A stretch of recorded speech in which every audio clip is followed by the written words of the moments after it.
갤럭시 탭 S10 시리즈가 새롭게 출시되어서 구매했습니다. AI 기능이 처음부터 탑재된 것 말고는 별다른 스펙 변경이 없지만 개인적으로는 이번에 태블릿 중 가장 큰 울트라 모델에 관심이 가서 처음으로 구매해보았습니다. 내돈내산인 만큼 솔직한 구매 후기를 여러분께 들려드리도록 하겠습니다. 갤럭시 탭 S10 울트라의 컬러는 많지 않고 딱 두 가지예요. 문스톤 그레이랑 플래티넘 실버 두 가지 컬러인데요. 무채색의 어두운 색과 밝은 색이라서 취향에 따라 고르면 될 것 같습니다. 저장 용량은 최소 256GB부터 512 1TB 모델까지 있는데 저는 가장 저렴한 256GB로 골랐습니다. 어차피 추가 용량이 필요하면 SD카드로 확장이 가능하니까요. 그리고 셀룰러로 사용하려면 와이파이가 아닌 5G를 골라야 하는데 가격이 무려 22만원이 올라갑니다. 미니 태블릿에는 셀룰러가 좋기는 한데 이런 초대형 태블릿은 들고 다니면서 쓸 일이 잘 없고 일단 와이파이 환경이 갖춰진 곳에서 펼치는 일이 많으니까 굳이 그 돈을 들여서 셀룰러까지 할 필요는 없을 것 같네요. 그래서 구매한 모델은 256GB의 와이파이 플래티넘 실버 모델이었고 사전 예약 할인을 받아서 제가 구매한 가격은 132만원이었습니다. 먼저 박스는 기존의 갤럭시 탭과 동일한 모습입니다. 뒤에 종이로 된 봉인실이 두 개가 있어서 제거해 주었고요. 박스를 열어주면 갤럭시 탭 S10 울트라의 본체가 보입니다. 본체 아래쪽에는 박스가 두 개가 있고 S펜이 있어요. 박스 안에는 USB C2C 타입 케이블이 하나 들어있고 또 다른 박스에는 설명서와 SD카드 트레이 핀이 있습니다. 이제 당연하게 느껴지지만 충전기는 들어있지 않습니다. 갤럭시 탭 S10 울트라의 본체는 14.6인치로 일반 태블릿 중에서 가장 큰 사이즈입니다. 아이패드 프로 13인치랑 비교해도 확실히 커요. 디자인은 2022년 2월에 출시된 탭 S8 울트라와 똑같이 생겼어요. 사실 스펙도 큰 향상이 없다는 게 좀 에러이긴 합니다. 태블릿의 화면 베젤이 상당히 작은 편입니다만 그것 때문에 상단에 이런 노치가 들어가게 되었어요. 이 노치는 카메라 렌즈가 두 개 들어가 있는 공간인데 노치의 원조격인 아이폰도 결국 노치를 없애고 다이나믹 아일랜드라는 세련된 UI로 풀어낸 것을 생각하면 이 부분이 참 디자인적으로는 아쉽게 느껴지긴 합니다. 두께는 5.3mm로 크기에 비해서 상당히 얇게 느껴집니다. 한쪽에 전원과 볼륨 버튼이 몰려 있고요. 그 아래쪽에 SD카드 트레이가 있습니다. 양 옆에 스피커가 있어서 스테레오로 음악을 들을 수도 있고 한쪽에 USB-C 타입 단자가 있습니다. 뒷면은 듀얼 카메라와 LED 플래시가 위치해 있고 라인을 따라서 S펜을 부착하는 부위가 표시되어 있습니다. 그리고 한쪽에 삼성 로고가 있습니다. 이번에 갤럭시 탭 S10 울트라에서 가장 주목받는 부분이 이 디스플레이에 저반사 코팅이 되어 있어요. 요새 이 저반사 코팅이 태블릿 시장의 핫 이슈인데요.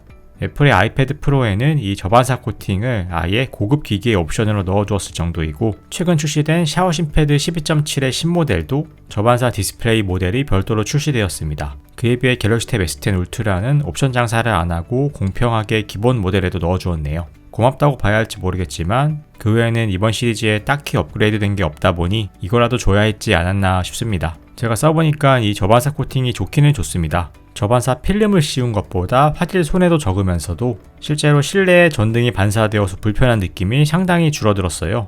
하지만 여기에 또 강화유리 필름을 붙이면 강화유리에서 어차피 반사가 다시 생기기 때문에 필름을 붙이실 분들은 제대로 체험하시지 못하실 수 있습니다. 그래서 저는 일단 필름 없이 좀 사용해 보려고 합니다.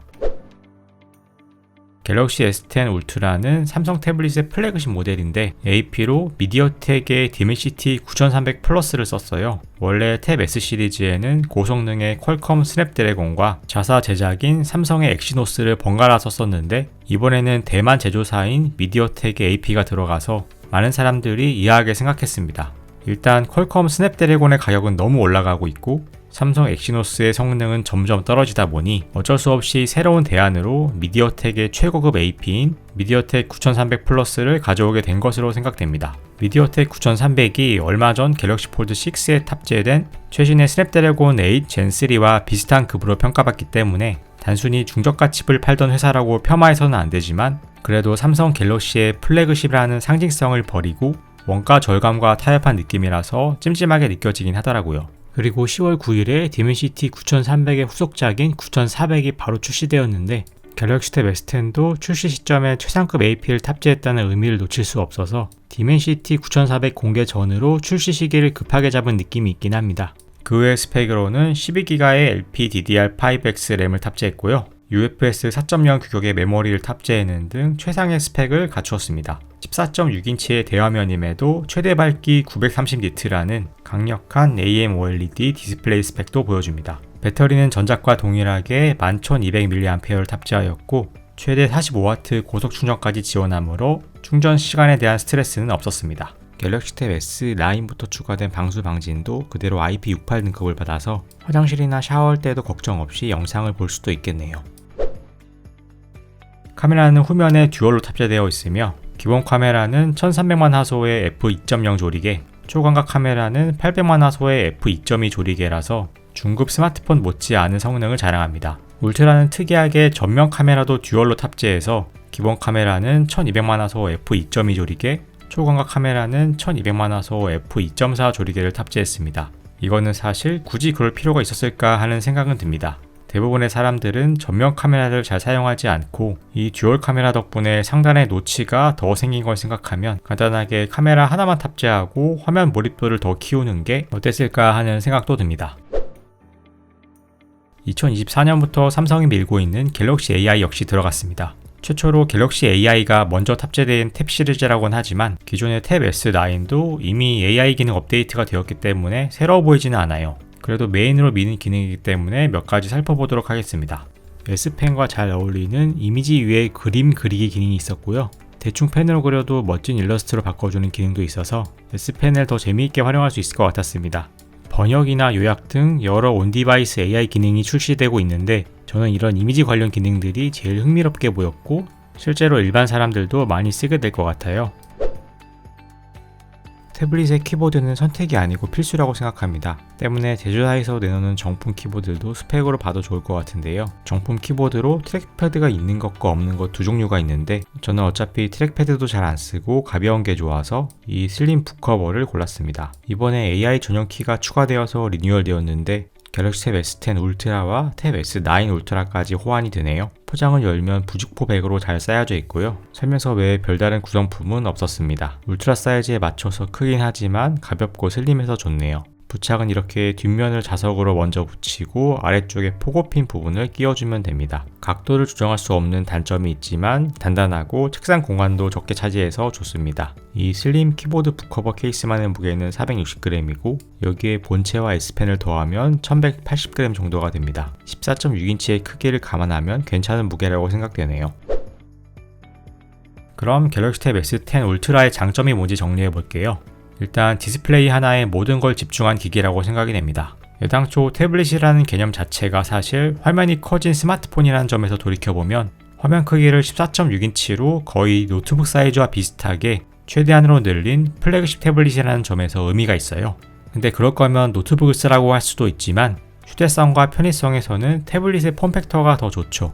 간단하게 들고 다니면서 영상만 시청하기에도 좋고 넓은 화면으로 문서를 양옆에 하나씩 띄워놓고 2페이지씩 보기에도 좋았습니다. 최신 트렌드인 저마사 코팅을 적용한 것도 키포인트인데요. 덕분에 이 기기의 매력인 디스플레이를 더욱 돋보이게 해주고 화면의 활용도를 높여주었습니다. 가격은 출고가 기준으로 159만원에 달하긴 하지만 경쟁작인 아이패드 프로 13인치의 199만원에 비하면 그나마 현실적인 가격으로 보이긴 합니다. 하지만 대형 화면 외의 부분에서 보면 아쉬운 부분들 뿐입니다. 일단 휴대성 측면에서는 거의 포기하다시피 해야 하며 성능 측면에서도 미디어텍 디멘시티가 수치상 성능은 잘 나오지만 호환성에 대해 아직은 퀄컴 스냅드래곤에 비해 부족하다는 평이라 시대를 앞서는 고성능 기기라고 보기에도 살짝 무리가 있습니다. 디자인 면에서는 구형 트렌드로 보이는 디스플레이 상단 노치가 3세대가 될 때까지 남아있는 것도 여전히 아쉬운 부분입니다. 사실 이번 갤럭시 탭 S10은 굳이 출시되지 않고 그냥 갤럭시 탭 S9 시리즈를 팔아도 되지 않았을까 하는 생각마저 들 정도로 새로운 부분이 적습니다. 이제 갤럭시 탭 S10 울트라의 결론입니다. 크고 아름다운 화면을 좋아하시는 분이라면 만족스러울 것 같습니다. 저도 며칠 쓰다 보니까 역시 컨텐츠를 감상할 때에는 화면이 깡패라는 사실을 새삼 깨닫게 되었습니다. 하지만 전에 없던 새로운 경험을 찾고 싶었던 분이라면 전작과 크게 다르지 않은 폼팩터라서 다소 지루하게 느껴질 수 있을 것 같습니다. 아이패드보다는 저렴하지만 130만원이 넘는 가격 또한 선뜻 구매하기 부담스럽습니다. 단순히 큰 화면을 쓰고 싶은 것이라면 제우스랩의 15인치 포터블 모니터를 연결해서 쓰는 것도 충분히 만족스럽게 사용할 수 있을 것 같다는 생각입니다. 그리고 2세대 전 제품인 탭 S8 울트라도 화면의 크기나 폼팩터는 똑같으니까 중고 시장을 눈여겨보는 것도 괜찮을 것 같네요. 그럼 여기까지 인사이트 IT였습니다. 오늘도 시청해주신 여러분 감사드립니다.